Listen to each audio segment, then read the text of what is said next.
नमस्कार, PP news line के prime time में आप सबका स्वागत। मैं हूं रजनी अनुभव। आइए नजर डालते हैं अब तक की प्रमुख सुर्खियों पर। डॉक्टर जितेंद्र सिंह ने यूएई शिखर सम्मेलन में अबू धाबी स्पेस डिबेट के उद्घाटन समारोह पर आपसी संबंधों को मजबूत करने की कही बात। माई टोन माई प्राइड 2 के अंतर्गत गुलशन ग्राउंड में हुआ कार्यक्रम का आयोजन। आतंकवाद के गढ़ रह चुके कुपवाड़ा के पंचगांव इलाके से 9 युवा अग्निवीर परीक्षा में हुए सफल। और शोपियां में इम्प्रोवाइज्ड एक्सप्लोसिव डिवाइस हुआ बरामद, टला बड़ा हादसा। भारत ने अंतरिक्ष क्षेत्र में खाड़ी देश संयुक्त अरब अमीरात के साथ अपने संबंधों को मजबूत करने और इसे नई ऊंचाइयों पर ले जाने में रुचि व्यक्त की है। यूएई शिखर सम्मेलन अबू धाबी स्पेस डिबेट के उद्घाटन समारोह में अपने मुख्य भाषण में डॉक्टर जितेंद्र सिंह, केंद्रीय राज्य मंत्री विज्ञान और प्रौद्योगिकी, ने यूएई के नेता शेख मोहम्मद बिन जायद की उपस्थिति को स्वीकार किया। उन्होंने प्रधानमंत्री नरेंद्र मोदी की ओर से उन्हें और संयुक्त अरब अमीरात के लोगों को बधाई दी क्योंकि वे अपना राष्ट्रीय दिवस मना रहे हैं।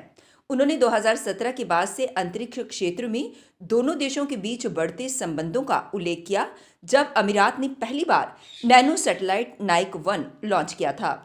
भारतीय अंतरिक्ष अनुसंधान संगठन यानी इसरो ध्रुवीय उपग्रह प्रक्षेपण यान पर सवार हुआ। फाइनेंशियल एक्सप्रेस ऑनलाइन ने पहले बताया कि पीएसएलवी ने 36 उपग्रह लॉन्च किए थे और विकासशील और विकसित देशों के उपग्रह थे। The space sector in the world.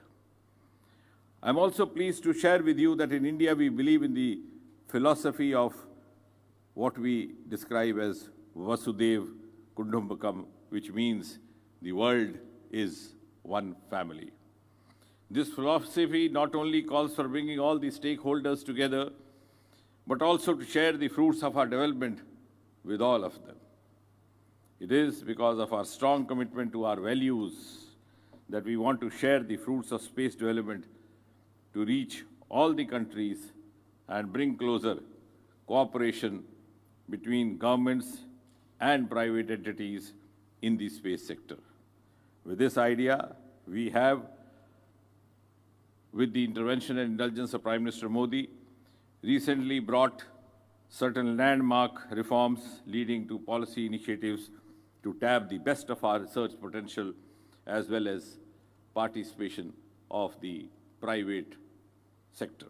We have also been promoting development of startups in the space sector.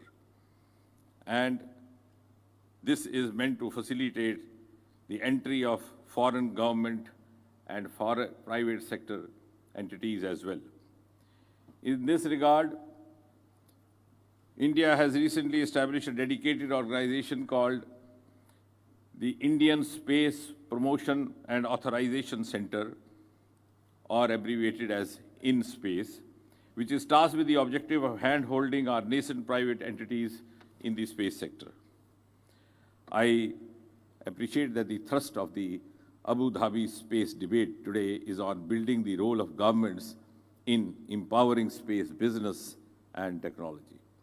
The list of discussions in this debate on the role of the space sector to solve the climate issues, the bringing accountability to private and environmental commitments, threats to and from the space, to its political discourse and making the presence of private sector space innovation people-driven that serve humankind are very relevant to our times and are also eye-opening topics and subjects, setting apart this initiative from any other such gathering in the space sector in the past. I must also say that these topics are very much in sync with India's own space policy initiatives in the last few years under Prime Minister Modi. I am convinced that the discussions and the debates in these 2 days will bring out synergies between governments, the private sector, and also the scientists for betterment of society and the world as a whole. We also appreciate that the theme of the sustainable development of space sector is also a priority for us back home in India as well.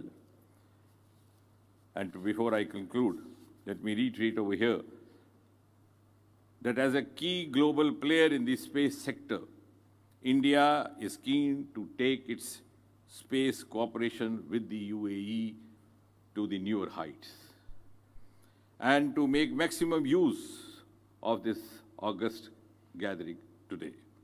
I'm also confident that the Abu Dhabi space debate will grow in stature in the years to come and become a preeminent platform for discussions in space-related matters and also take India-UAE space cooperation into an entirely different and a much higher spatial orbit.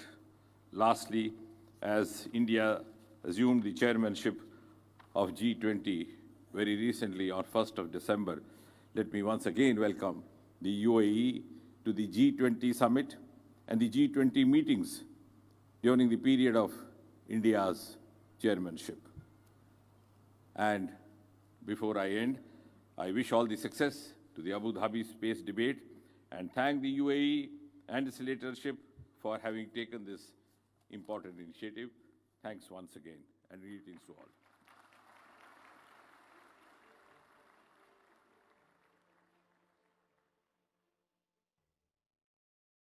जैसा कि हम सब जानते हैं कि माई tone my pride कार्यक्रम जगह जगह पर मुनक्किद करवाया जा रहा है।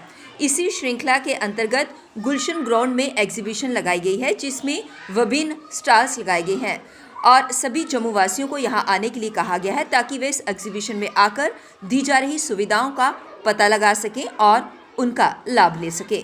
माई टोन माई प्राइड 2.0 जिसकी शुरुआत की गई है, कितना सक्सेसफुल समझ रहे हैं? क्योंकि पहले भी हमने देखा था काफ़ी रिस्पांस आया था। इस बार किस तरह का आप देख रहे हैं इनिशिएटिव लिया? इस बार भी वही देखा जा रहा है कि जिस ढंग से पिछली बार बहुत अच्छा रिस्पांस था, इस बार भी है और लोग बढ़ चढ़ के पार्टिसिपेट कर रहे हैं इसमें। सारे स्टॉल्स पे लोग आ रहे हैं। लोगों को समझ में भी आ रहा है कि किस ढंग से इस particular my town my pride का पूरा बेनिफिट होने से। कितना सिर्फ मोटिवेशन क्या है इसके पीछे या मकसद क्या है, अगर हम बात करें इस इनिशिएटिव की? मकसद शुरुआत तो बात इससे है कि 73rd 74th अमेंडमेंट जो भारत सरकार में बहुत पहले हुए थे, अब वो यहाँ पर फुली इम्प्लीमेंट हो चुके हैं। अर्बन लोकल बॉडीज़ भी और पंचायत को भी फंड्स भी आ रहे हैं, उनको रिस्पॉन्सिबिलिटीज़ भी आ रही हैं। तो ये चीज़ें अभी पिछले कुछ सालों में हुई हैं और उसके बाद में अब लोग खुद अपने ज़रूरत के मुताबिक प्रायोरिटीज सेट कर सकते हैं और उसके मुताबिक काम करवा सकते हैं। तो इसीलिए माई टाउन माई प्राइड एक तरीका है जिससे लोग अपनी रिस्पॉन्सिबिलिटी खुद निभा सकें और प्रायोरिटाइजेशन वगैरह करके अपने काम को ठीक से बता सकें। मुझे लगता है कई सारी ऐसी स्कीम्स हैं जो अनएम्प्लॉयड यूथ कभी आतंकवाद के गढ़ के रूप में पहचान रखने वाला कुपवाड़ा जिले में पंच गांव इलाके से निकलकर 9 युवा अग्निवीर परीक्षा में सफल हुए। सफल युवाओं ने अपनी सफलता का श्रेय आर्मी कैंप पंचगांव और हाजीपीर ब्रिगेड कमांडर को दिया, जिन्होंने परीक्षा के लिए तैयार करने में उनकी मदद की। इन अभ्यर्थियों ने 13 नवंबर को लिखित परीक्षा दी थी। परीक्षा में पास होने वाले युवा तनवीर अहमद ख्वाजा विधवाओं के गांव के नाम से मशहूर दर्दपुरा का रहने वाला है। इस गांव के लोगों का एक बड़ा समूह आतंकवाद के शुरुआती दौर में यानी कि 90 के दशक की शुरुआत के दौरान प्रशिक्षण के लिए सीमा पार चला गया था। घाटी में लौटने के बाद या तो वे मारे गए या आत्मसमर्पण करना पड़ा। इसके कारण गांव में बड़ी संख्या में महिलाएं विधवा हो गईं। अब इस गांव को विधवाओं के गांव के नाम से जाना जाता है। ऐसे में तनवीर के समर्पण और अग्निवीर बनने की लगन ने उसके पूरे गांव और परिवार को गौरवान्वित कर दिया। दक्षिण कश्मीर के शोपियां जिले में इम्प्रोवाइज्ड एक्सप्लोसिव डिवाइस बरामद हुआ। जिले के शिरमाल इलाके में इसे बरामद किया गया। पुलिस और सुरक्षा बल की टीम मौके पर पहुंची और आईईडी को निष्क्रिय करने के लिए बम निरोधक दस्ते को मौके पर बुलाया। आगे की जांच जारी है। कश्मीरी पंडित कर्मियों की सूची आतंकियों तक पहुंचाने पर कर्मचारियों में डर का माहौल है। कर्मचारियों ने राहत आयुक्त कार्यालय के बाहर प्रदर्शन कर अपने डर और सरकार के प्रति नाराजगी को बयां किया। इस दौरान कर्मचारियों ने कहा कि हमारा डर सच साबित हो रहा है। आतंकियों के पास हमारी सूची पहुंची है। हम कश्मीर में सुरक्षित नहीं हैं और बिना पुख्ता सुरक्षा के हम घाटी नहीं जाएंगे। कर्मचारियों ने कहा कि आतंकी हमें मारने की धमकी दे रहे हैं और सरकार हमारी बात नहीं सुन रही। 200 दिन से भी ज्यादा समय से हम प्रदर्शन कर रहे हैं। सरकार हमारा स्थानांतरित करने की बजाय हमें घाटी वापस बुला रही है। डीडीओ ने हमारा वेतन रोक दिया है। कर्मचारी 6 महीने से बिना वेतन के हैं। इससे न सिर्फ कर्मचारी बल्कि पूरा परिवार प्रभावित हो रहा है। आतंकियों के धमकी भरे पत्र में जिन कर्मचारियों के नाम हैं वे कश्मीर में ही तैनात हैं। उससे ज़्यादा दिन हमें हो गए कि यहाँ प्रोटेस्ट पर हम बैठे हैं आरसी ऑफिस पर, और हमने डिमांड को लेकर, और डिमांड वही 1 पॉइंट डिमांड है कि पीएम पैकेज एम्प्लॉय को आरसी ऑफिस में अटैच किया जाए और उसके बाद एम्प्लॉयज़ के साथ जो है बातचीत की जाए और एक सोल्यूशन जो है इस पीएम पैकेज को फाइंड करने की ज़रूरत है। जिस तरह अभी वहाँ टारगेट किलिंग एम्प्लॉयज़ की हैं, उसके बाद परसों से फिर से एक बार जो थर्ड लेटर जो है वायरल हुई है सोशल मीडिया पर, उसमें पूरे एम्प्लॉयज़ का डाटा जो है उसके बारे में कहा गया है, तो ये चिंताजनक है। एम्प्लॉय ऑलरेडी काफ़ी परेशानी में है, क्षोभ में है, और एक फिर से वो क्षोभ में चला गया। इस यहाँ सरकार को एक रिस्पॉन्सिबल रोल जो है वो प्ले करना है, उसकी रिस्पॉन्सिबिलिटी भी बनती है कि एम्प्लॉयज़ को इंश्योर जो है वो सिक्योरिटी करे। इसके साथ साथ हम चाहते हैं कि सरकार का जो अभी तक जो उसका एटीट्यूड है वो काफ़ी हार्ड स्टैंड ले बैठे हैं पीएम पैकेज एम्प्लॉयज़ को लेकर, तो ऐसे में बात नहीं बनती, क्योंकि सरकार के पास टाइम है कि वो एक कॉन्फिडेंस और ट्रस्ट जो है एम्प्लॉयज़ के बीच में डेवलप करे और बातचीत का सिलसिला शुरू करे। लेकिन सरकार आज तक हमें देखा नहीं, क्योंकि 200 दिन से कोई सरकार का यहाँ हम देखते हैं कि कोई भी आदमी जो है सरकार का या कोई टीम उन्हें गठन किया है या कोई कमेटी बनाई है सरकार की तरफ से जो यहाँ पर आई और हमारे एम्प्लॉयज़ के साथ बात की है। इसके साथ साथ आप देखिए 2 चीज़ें हुई हमारी, एक तो डिमांड जो है उस डिमांड को एड्रेस नहीं किया गया है, तो ये काफ़ी परेशानी है। दूसरा हम कहते हैं कि सैलरी भी आपने बंद की है सरकार ने। देखो सैलरी जो है वो एम्प्लॉयज़ को अपने लिए नहीं होती है। पीएम पैकेज के अंडर हम यहाँ से वैली में काम करने के लिए गए, इसलिए कि हमारी इकोनॉमिक कंडीशन जो फैमिलीज की थी वो ख़राब थी। अगर आप सैलरीज बंद करती हैं, एम्प्लॉय नहीं, इसकी फैमिली जो है डायरेक्टली इससे इफेक्ट होती है। और आज जो एम्प्लॉयज़ की फैमिलीज हैं काफ़ी हार्डशिप्स में है। मुझे लगता है कि सरकार को ये जो प्रेशर टैक्टिक्स और जो कैलेस एटीट्यूड है इसको जो है तर्क करना चाहिए और एम्प्लॉय के प्रति एक सहानुभूति जो है वो इख्तियार करनी चाहिए। इसके साथ साथ हमारी जो प्रधानमंत्री माननीय मोदी जी हैं, गृह मंत्री श्री अमित शाह जी हैं, हमें काफ़ी होप्स है और हम चाहते हैं कि वो अब जो हमारा जो डिमांड जो हमारी है इसका संज्ञान ले और जल्दी से जल्दी कोई सोल्यूशन फाइंड करे जो एम्प्लॉयज़ के फेवर में हो। बाबा भीमराव अंबेडकर को आज उनकी पुण्यतिथि पर याद किया गया। इसको लेकर कार्यक्रम का आयोजन हुआ जिसमें भीमराव अंबेडकर को याद कर उन्हें श्रद्धांजलि अर्पित की गई। इस दौरान उनके दिखाए गए मार्ग पर चलने की अपील की गई। पूरे भारत में नहीं, पूरे विश्व में इंसानियत की बहाली के लिए और समाज के पिछड़े तबके के लिए जीवन का एक एक क्षण था वो समाज को समर्पित कर दिया। जब हम आज की घड़ी को याद करते हैं वो सीन उस कोठी में, उस बंगले में, अलीपुर, दिल्ली के अलीपुर रोड पर उनका जो शाही बंगला था जहाँ पर उन्होंने ज़िंदगी की आखिरी सांस ली, बाबा साहब भीमराव अंबेडकर जी ने, और पूरी दुनिया में एक चिराग जो था इल्म का, संस्कृति का, इनकलाब का, वो हमेशा हमेशा के लिए बुझ गया। बाबा साहब के साथ उनके दौरान ज़िंदगी में भी बेइंसाफियाँ हुई, लेकिन मरने के बाद भी बहुत ज़्यादा बेइंसाफ़ी। वो अलीपुर की जो कोठी थी उसको एक बहुत बड़ा स्मारक बनाना था दलितों के लिए और पिछड़ों के लिए। All J&K retired police pensioner association द्वारा आज एक बार फिर अपनी मांगों को लेकर प्रदर्शन किया गया। प्रदर्शनकारियों ने नारेबाजी कर नाराजगी जताई। एसोसिएशन के सदस्यों का कहना है कि केंद्र शासित प्रदेश सरकार ने उनकी मांगें पूरी किए जाने का आश्वासन दिया था, लेकिन अब तक उनकी मांगों को पूरा नहीं किया गया। इसी को लेकर आज वे सड़कों पर उतरे।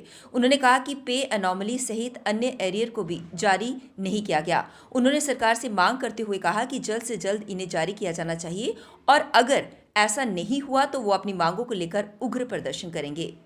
हमारे साथ इंसाफ नहीं हो पाया, जबकि हमने मुल्क की एकता, अखंडता और सालमियत के लिए जहाँ इतनी बेशुमार कुर्बानियाँ दी हैं। 24 आवर हमारी ड्यूटी है। हमने गर्मी, सर्दी और मिलिटेंसी के दौर में हमारे इतने अजीज साथियों ने अपनी जानों तक निशावर की है, लेकिन जब कहीं कोई मिलिटेंसी का वाक़या रोनुमा होता है तो उस वक्त गवर्नमेंट और ये हमारे पॉलिटिशियन मगरमच्छ के आंसू होते हैं। वो नवी बात 9 दिन होती है, उसके बाद ये बातें भूल ही जाते हैं कि भाई इतने बड़े उस वक्त शहीद आज़म करार देते हैं। बाद में आप सीनियर सिटीजन हम ये जो इतने टाइम से सड़कों पर अपना प्रोटेस्ट वगैरह कर रहे हैं, तो हमारी बात आज तक किसी ने नहीं सुनी। तो हम आपके माध्यम से इन ब्यूरोक्रेट पॉलिटिशियनों को ये बात बावर कराना चाहते हैं कि हमारे इस देराने मसले को जल्द से जल्द हल किया जाए, ताकि हमें इंसाफ मिले और हम भी अमन और चैन की ज़िंदगी बसर कर सके। और इस ओल्ड एज में सीनियर सिटीजन होकर हम प्रोटेस्ट और धरने पे ये बार हमें आना पड़ता है। Thank you. All Jammu based reserved category employees का प्रदर्शन आज भी जारी रहा। प्रदर्शनकारियों ने नारेबाजी कर नाराजगी जताई। प्रदर्शनकारियों का कहना था कि घाटी में हो रही टारगेट किलिंग्स के बाद से वो यहां धरना प्रदर्शन कर रहे हैं और गृह जिलों में तबादले की मांग कर रहे हैं। अब उनमें कुछ कर्मचारियों का वेतन भी उन्हें नहीं दिया जा रहा और कई विभाग उन्हें वापस काम पर बुला रहे हैं। ऐसे में अगर उनके साथ कोई अनहोनी हो जाती है तो इसका जिम्मेदार कौन होगा? इसी को लेकर उन्होंने प्रशासन से इस ओर ध्यान देने और उन्हें गृह जिलों में तबादले की मांग की। वो जल्दी से जल्दी ट्रांसफर पॉलिसी फ्रेम करें और पब्लिक डोमेन में लाएं। जब तक ट्रांसफर पॉलिसी नहीं बनेगी और उसकी प्रॉपर इम्प्लीमेंटेशन नहीं होगी, ये धरना खत्म नहीं होगा, इसमें कोई दो राय नहीं। आप बायोमेट्रिक लगाओगे, हम बायोमेट्रिक का स्वागत करते हैं, हम मुलाजिम हैं, हम गवर्नमेंट का हिस्सा हैं, हम बायोमेट्रिक को विरोध नहीं करते हैं, लेकिन बायोमेट्रिक हमारी जान से ऊपर नहीं है। बायोमेट्रिक हम तब लगा सकते हैं जब हमारी सिक्योरिटी होगी, हमारी जान बच पाएगी। तो मेहरबानी करके हमें बायोमेट्रिक से एग्जम्प्ट करके हमारे जितने भी मुलाजिम जिनकी सैलरी बंद है उनकी सैलरी रिलीज की जाए, क्योंकि जो सैलरी है वो खाली हमारा हक नहीं है, हमारे बच्चों का भी हक है, हमारे जो पेरेंट्स हैं उनका भी हक उसके ऊपर बनता है। तो मेहरबानी करके ये एक बहुत बड़ा समाज जो है जो फेडअप हो गया है, उसको उसके लिए उनके अंदर एक कॉन्फिडेंस बिल्ड करें, क्योंकि हमारे पेरेंट्स, हमारे बच्चे, हम खुद, हमारा फ्यूचर जो है ऑन स्टेक हो गया है। और ये जो ट्रांसफ़र पॉलिसी है हमारे लिए और हमारे बच्चे के फ्यूचर के लिए काम करेगी। मेहरबानी करके जल्दी से जल्दी ट्रांसफ़र पॉलिसी फ्रेम करें और पब्लिक डोमेन में लाएं। कम्युनिटी को लेकर जश्न कश्मीर नहीं मनाया जाता है। एमपी साहब प्लीज हमारी इस बात को ध्यान में रखें, और जो आप कमेटीज बनाते हो उसका चेयरमैन हर तीसरे दिन चेंज करते हो, ये कौन सा ड्रामा है? एक तरह से बिल्कुल ये वर्ड हम वी आर एजुकेटेड पीपल, हमें ये वर्ड्स बोलना यूज करना अच्छे नहीं लगते, बट हम मजबूर हैं। हर तीसरे दिन आप चेयरमैन को ट्रांसफर कर देते हो। हम 6 महीने से कह रहे हैं हमें ट्रांसफर पॉलिसी चाहिए। आप एक तरफ से आप जो यूटी है उसके रूल्स बनाते हो यूटी के लिए, फिर दूसरी तरफ जब हमारी बात आती है तो आप स्टेट वाले रूल्स अप्लाई करते हो। यूटी में कहाँ होता है कैडर सिस्टम? कौन सी यूटी का कैडर सिस्टम आप यूज कर रहे हो? हमारी जो यूटी जम्मू कश्मीर है इसको आपने बनाया है पौंडीचेरी के अकॉर्डिंग, तो उसमें तो ऐसा कोई सिस्टम नहीं है। यहाँ पे कौन सा रूल अप्लाई करते हो? आप हर रूल को खुद ही वायलेट कर रहे हो, फिर आप हमसे क्या उम्मीद करोगे? हम तो अभी पीसफुल अपने आप धरने पे बैठे हुए हैं, मांग कर रहे हैं। लेकिन एक बात बिल्कुल साफ तौर से कहना चाहूंगी आपके माध्यम से, आप हमें डराने के लिए सैलरी बंद कर रहे हैं।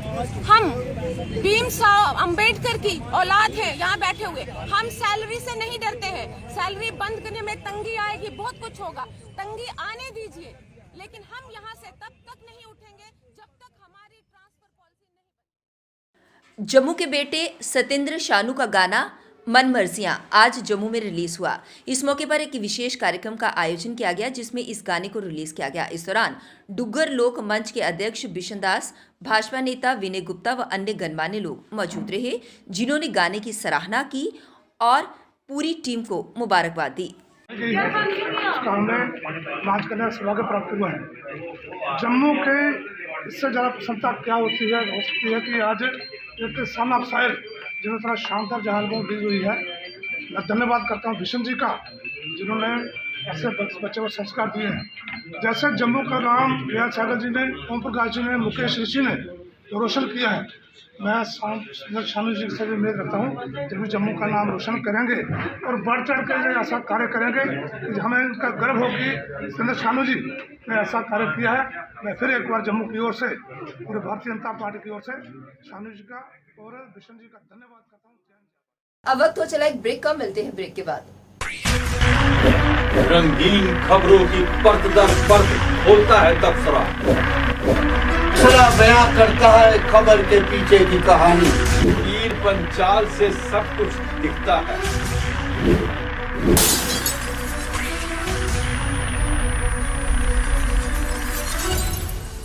ब्रेक के बाद बढ़ते हैं अगली बड़ी खबर की ओर। जम्मू कश्मीर में इस वर्ष डेंगू के डंक का प्रकोप कुछ ज्यादा ही घातक साबित हुआ।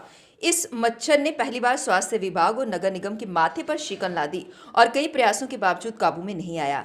इसने 8,160 लोगों को रोगी बनाया और 18 लोगों की जान ली। अब ठंड बढ़ने के बाद खुद ही अपनी मौत मर रहा है। ठंडे पानी में नया लार्वा नहीं पनप रहा और पहले से पैदा हो चुके मच्छर भी धीरे धीरे खत्म हो रहे हैं। प्रदेश में अब दैनिक आधार पर 5 से कम मामले मिल रहे हैं। जम्मू में सोमवार को 4 नए मामले मिले, अन्य सभी 19 जिलों में कोई नया मामला नहीं मिला।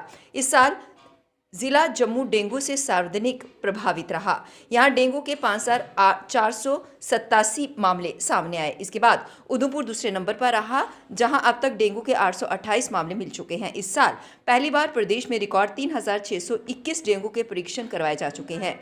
डेंगू के रोगियों का इस वर्ष का आंकड़ा भी प्रदेश में अब तक का सबसे बड़ा रिकॉर्ड है। 30 नवंबर को प्रदेश में डेंगू के मामलों में उतार चढ़ाव जारी है और इसमें कई दिन 10 से कम मामले सामने आए। नेका के उपाध्यक्ष व पूर्व मुख्यमंत्री उमर अब्दुल्ला ने कहा कि पार्टी ने अनुच्छेद 370 को निरस्त करने के केंद्र के फैसले को कानूनी चुनौती दी है और मेरा दिल कहता है कि जम्मू कश्मीर का विशेष दर्जा बहाल किया जाएगा। घाटी में अन्य मुख्यधारा के राजनीतिक दलों द्वारा नेका की आलोचना का उल्लेख करते हुए उमर ने कहा कि नेका अनुच्छेद 370 के मुद्दे पर लोगों को अंधेरे में नहीं रख रही है। हम इसकी बहाली के लिए शांतिपूर्ण संघर्ष जारी रखे हुए हैं। हम संविधान के दायरे में और कानूनी रूप से लड़ रहे हैं। उन्होंने कहा कि कुछ तत्व चाहते हैं कि पार्टी माहौल खराब करे ताकि उन्हें हमें और निशाना बनाने का बहाना मिल सके, लेकिन हम अपना शांतिपूर्ण रवैया नहीं खोएंगे और ऊपर वाले ने चाहा तो हम इस लड़ाई को जरूर सफल होंगे। हरियाणा और हिमाचल प्रदेश के बाद जम्मू कश्मीर के सांबा में एक ईंट शहीदों के नाम अभियान चलाया जाएगा। सांबा की मंडियों में सामाजिक संस्था की ओर से सोमवार से बैठक कर इसकी जानकारी दी गई। इसमें शहीदों के स्मारक बनने के लिए लोगों को जागरूक किया गया। कर्तव्यनिष्ठ संस्था के सदस्य संजीव राणा ने कहा कि अभियान के तहत स्थानीय लोगों की मदद से शहीद सैनिकों को याद में स्मारक बनाया जाएगा। इससे पहले एक ईंट शहीदों के नाम अभियान के तहत सरकार की आर्थिक मदद के बिना लोगों के सहयोग से हरियाणा में 2 स्मारकों का निर्माण करवाया गया। यहाँ एक स्मारक में अखाड़ा व दूसरे में पार्क बनाया गया। इसी तरह हिमाचल प्रदेश के बिलासपुर में भव्य शहीदी स्मारक बनाया गया। इसी तरह शहीदी स्मारक सिर्फ स्मारक तक ही नहीं बल्कि नौजवानों के लिए प्रेरणा का केंद्र बन रही हैं। वहाँ स्मारक के साथ साथ नौजवानों के शारीरिक व मानसिक विकास के लिए भी केंद्र बनाए जा रहे हैं। जम्मू कश्मीर में शीतलहर के बीच कड़ाके की ठंड पड़ रही है। राजधानी श्रीनगर में रविवार को रात का न्यूनतम तापमान -3.4 डिग्री सेल्सियस के साथ सीजन की अब तक की सर्द रात बीतती रही। घाटी के सभी हिस्सों में रात का पारा सामान्य से 1 से 4 डिग्री नीचे चल रहा है। लेह और कारगिल में भी शरीर को जमा देने वाली ठंड से जनजीवन प्रभावित है। मौसम विज्ञान केंद्र श्रीनगर के अनुसार 9 दिसंबर को जम्मू और कश्मीर के कुछ हिस्सों में बारिश के साथ बर्फबारी के आसार हैं। श्रीनगर लगातार गुलमर्ग से ठंडा चल रहा है। गुलमर्ग में बीती रात का न्यूनतम तापमान -3.2, काजीकुंड में -3.4, पहलगाम में -4.4, कुपवाड़ा में -2.7, कोकरनाग में -1.4 डिग्री सेल्सियस दर्ज किया गया। जम्मू में दिन भर मौसम साफ रहा, लेकिन सुबह और रात्रि में ठंड बढ़ी है। टाइम के आज के इस अंक में बस इतना ही। मुझे और मेरी पूरी टीम को दीजिए इजाजत और आप देखते रहिए पीपी न्यूज लाइन। नमस्कार। जम्मू में आई टेस्टिंग की साइंटिफिक और मॉडर्न टेक्नोलॉजी के लिए हमेशा याद रखें जेम ऑप्टिशियंस, जहां पर रखा जाता है आपकी हर जरूरत का ख्याल। Gem opticians with the facility of eye exercise, A scan, biometry, pachymetry और ऑटोमेटेड फील्ड एनालाइजर। और हाँ, हमारे यहाँ बढ़िया क्वालिटी के ब्रांडेड स्पेक्टिकल्स, सनग्लासेस और कॉन्टेक्ट लेंसेज मिलते हैं। आपका भरोसेमंद एक ही नाम, gem opticians, Gandhinagar. Gem opticians, Nai Basti. Gem opticians, Amphalla. Gem opticians, Trikuta नगर।